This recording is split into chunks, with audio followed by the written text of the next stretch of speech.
There've been a couple of other Sicilians, there's even a French defense, but this Queen's Gambit accepted, this Vienna variation, it does promise a real scrap, a real fight. And we see some quick moves already. Fedoseev advancing in the center. He's currently a pawn down, but is about to regain the pawn by capturing on b5 now, next move. And this is something I'm having flashbacks with Ivanka.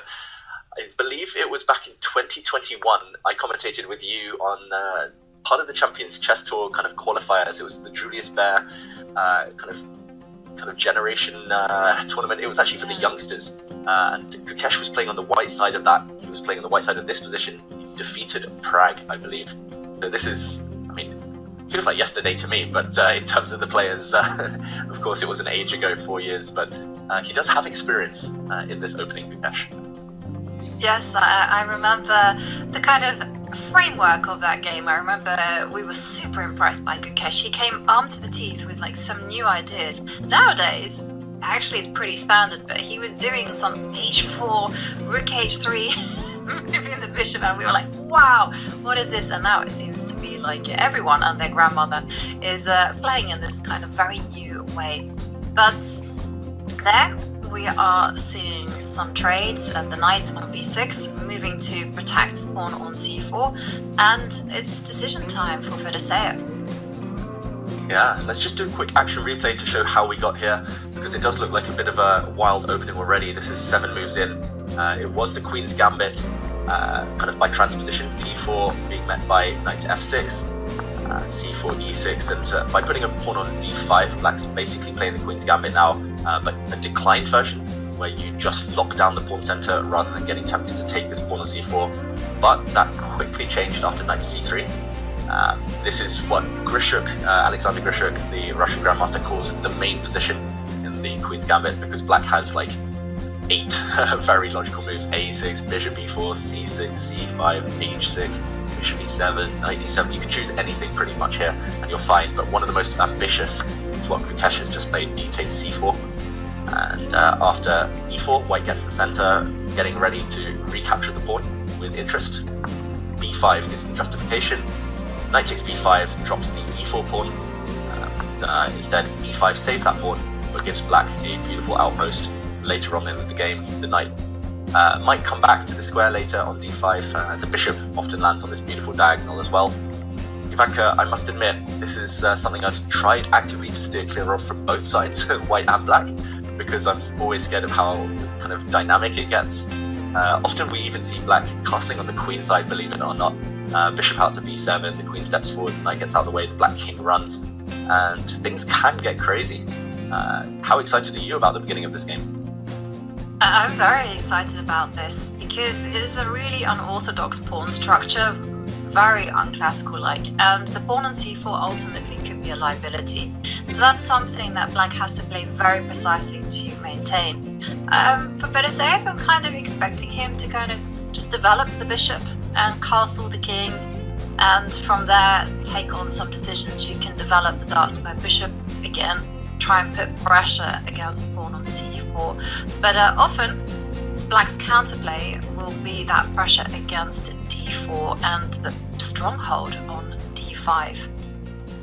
Yeah, the beautiful outpost in front of any backward pawn or isolated pawn is always key. So yeah, this game shaping up nicely. I believe there's many moves white can try. Even a4, threatening a5, kicking away this black knight from the defensive c4 is a move. You can just develop, get your bishop out. The knight can just drop back. There's plenty of choice here for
And, well, what are we expecting? Rook takes... What do you think, David? Do you think he's going to take the pawn? Yeah, he does. He does. Yeah, I had a feeling that he just wants to bail out, play it safe. There's actually some tactics in the air. If, for example, black is careless, in some scenarios, knight takes pawn, the white rook will step up, a bit of a skewer. And the tactics continue there, but black needs to be accurate still to hold this balance. Gukesh, he still isn't 100% out of the woods. Now with pawn down, he needs to make the correct judgment calls, the correct captures. Look at this game, Jovanka, 97% accuracy for both. Not bad. These players, they know how the pieces move. They certainly do know how the pieces move. That's the one thing that's guaranteed in life. And yeah, well, the knight you mentioned on a6 is on fire. And there we see rook takes rook. And now knight takes rook again. It's this whole issue of counterattacks.